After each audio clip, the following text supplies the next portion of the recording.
Meie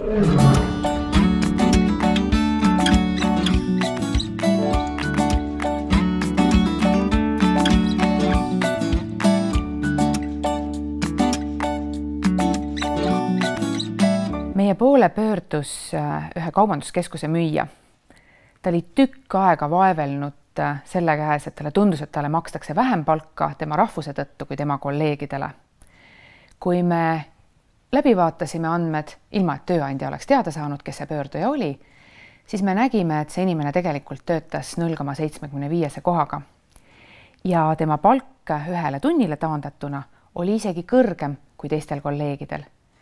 Pöördumine voliniku poole muutis selle inimese päevad rõõmsamaks. Diskrimineerimist tegelikult ei olnud. Ma julgustan iga inimest pöörduma siis, kui te kahlustate, et teid on ebaõiglaselt koheldud.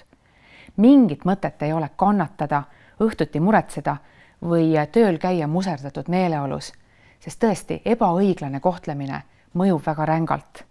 Ärge kannatage, vaid küsige, kas teil on õigus või mis on teie õiguslik olukord.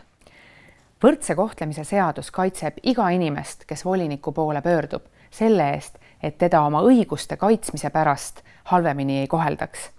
Meie kaitseme iga inimese identiteeti ja head nime.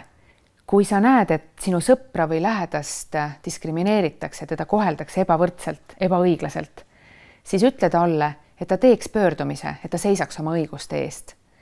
Kui ta seda ei julge teha või ei oska teha, siis ole hea, aita teda. Ka selles küsimuses võid pöörduda voliniku poole. Lisainfot leiad www.volinik.ee.